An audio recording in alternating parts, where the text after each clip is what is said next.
Un amigo desde México nos cuenta que ha estado muy involucrado en discusiones sobre el tema del fin de la vida, cuándo termina la vida, ¿no?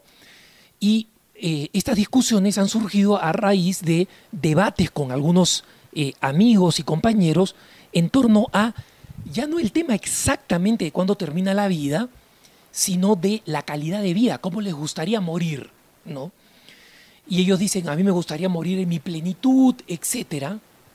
Y en consecuencia, cuando ya me comienzo a enfermar y a tener decadencia, yo prefiero que me maten por eutanasia. Y ciertamente esta no es una pregunta sobre el tema objetivo de cuándo termina la vida. Es una pregunta sobre el tema subjetivo de cuándo puedo yo decidir que termine mi vida, ¿no? Y obviamente esa es una pregunta distinta, porque la pregunta de cuándo termina la vida tiene una respuesta muy sencilla.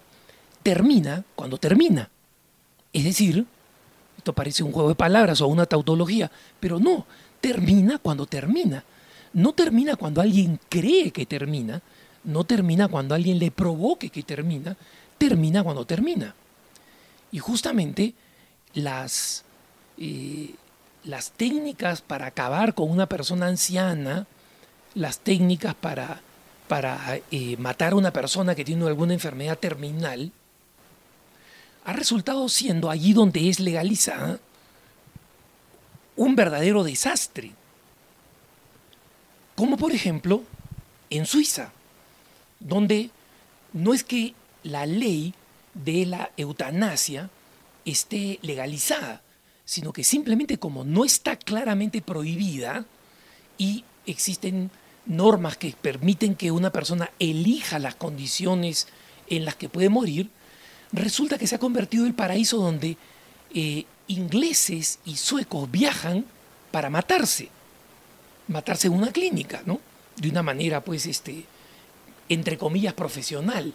Primero los anestesian, luego los duermen y luego les ponen un químico letal y en consecuencia mueren en el sueño y nunca se dan cuenta. Pero Inglaterra ha comenzado a solicitar investigaciones a Suiza porque resulta que hay personas que van y se matan, ya no porque tienen una enfermedad terminal, ni se matan porque están demasiado ancianos, se matan porque están deprimidos. O sea, gente joven, 35, 40 años, que va y se mata porque está deprimido. Cuando la depresión es algo que se puede tratar médicamente y psiquiátricamente. Entonces, el tema es muy sencillo. Todo joven dice, sí, yo quiero aprovechar de la vida y cuando yo esté decayendo, yo me quiero morir. Mire, cuando yo era niño, escuchaba esas cosas de personas mayores.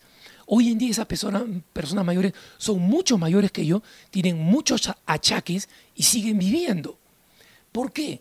Porque normalmente nuestro cambio en la calidad de vida es paulatino. En la gran mayoría de los casos es paulatino. Nos descubren esta pequeña enfermedad, nos descubren que tenemos algunos reumas en la rodilla, entonces ya no podemos jugar fútbol o tenemos que jugar muy poco. Y son esas pequeñas cosas las que nos van deteriorando.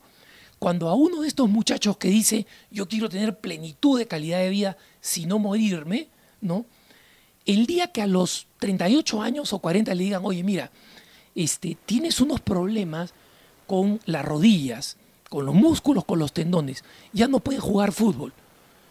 Yo dudo, es más, apuesto dinero a que ese muchacho jamás va a decir, mira, como ya no puedo jugar fútbol, mátenme. No lo va a decir. Entonces es un poco ridículo a veces estas expresiones que se dicen de joven, de que para mí lo fundamental es la calidad de vida. Si yo no tengo esa calidad de vida, entonces ya no, no estoy dispuesto pues a seguir viviendo en esas condiciones y en esas características, etcétera, etcétera. Todas esas son hipérboles. Pero el tema más importante es cuándo se escoge y cómo se escoge morir. Justamente si nosotros intervenimos en el proceso de la muerte natural y la precipitamos por condiciones de vida, estamos introduciendo un camino extremadamente peligroso, en la que al final la muerte electiva va a terminar siendo una muerte forzada. ¿A qué me refiero? Ya existe un ejemplo de esto, y el ejemplo es Holanda. Holanda fue el primer país en aprobar una ley de la eutanasia. Y esta ley de la eutanasia permitía que aquellas personas ya demasiado ancianas o personas que son demasiado enfermas y que ya tienen una enfermedad terminal, en vez de morir de la enfermedad terminal, digan, mira, yo la quiero acabar acá y mátenme, ¿no? Bueno, esto aparentemente parece sensato, sí, ¿por qué va a sufrir la persona, no? Porque todos estamos llamados a la muerte natural. Y justamente lo que termina aconteciendo es que en este momento, en Holanda, existe un número tremendo de casos de presión sobre los ancianos para que los ancianos finalmente desocupen camas en los hospitales. ¿Cómo? Matándolos. Entonces los convencen. Y un movimiento de defensa de la vida se desató en Holanda para luchar en contra de la eutanasia, una lucha muy difícil, dicho sea de paso, pero ha surgido para luchar en contra de la eutanasia, para que no suceda lo que en este momento está sucediendo, donde a la familia, donde incluso a veces los familiares fuerzan al anciano. Recientemente, no recientemente, pero digo, no hace muchos años, sucedió algo espeluznante que precisamente desató este movimiento de cuidados paliativos y de clínicas alternativas que no se dan abasto porque todos los ancianitos quieren ir a estas clínicas porque tienen miedo de ir a las clínicas del Estado donde los presionan para que finalmente terminen aceptando la eutanasia. Un anciano llegó enfermo con una enfermedad muy lenta, terminal. Probablemente se podía morir antes de anciano que de esta enfermedad. Pero los médicos le convencieron, mira, mejor, pasa a otra vida, y ya no vas a sufrir, etcétera, etcétera. Y esto lo hizo con apoyo de uno de sus familiares, uno de sus hijos. El hijo lo convenció, hasta que finalmente el papá aceptó, ya, bueno, está bien, pues, que me mate. Pero me gustaría despedirme con la familia. Entonces, tenían parientes en Canadá, en Estados Unidos, en otras partes de Europa, y todos los parientes, los hijos, se reunieron en torno al lecho del papá para acompañarlo en este momento de tránsito donde él iba a morir, ¿no? Iba a ser matado en realidad. Y al ver a su familia, él se alegra y dice, ya no quiero morir. No, ya no quiero morir. Y todos los hijos y los médicos le dijeron, oye, toda esta familia ha venido acá para verte morir. Ahora no puedes decepcionarnos, te tienes que morir. Y lo presionaron al pobre anciano hasta que finalmente el anciano dijo, ya pues mátenme, ¿no? Esto es lo que sucede cuando se acepta interferir legalmente o médicamente en la muerte natural. Se hace con buenas intenciones para evitar el sufrimiento de las personas, pero se ha demostrado que la verdadera opción es la medicina paliativa y que muchos de los que usualmente piden la muerte, la piden no porque se quieran morir, sino porque no están bien tratados, no están bien acompañados y que si recibieran la atención suficiente caritativa de parte de la familia, no pedirían la muerte, ¿no?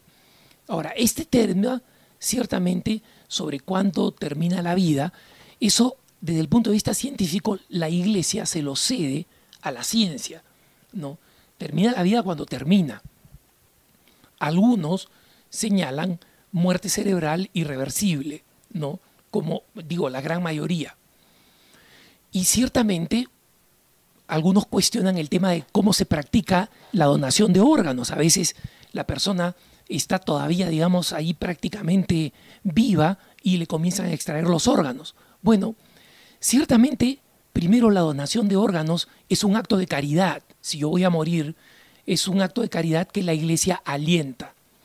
No alienta exageradamente porque sabe que se producen algunas anomalías, pero sí alienta como acto de caridad, ¿no? Y, sin embargo, sí señala que hay que prevenir los abusos de aquel que dice, bueno, adelantémosle la muerte para de una vez sacarle los órganos, ¿no?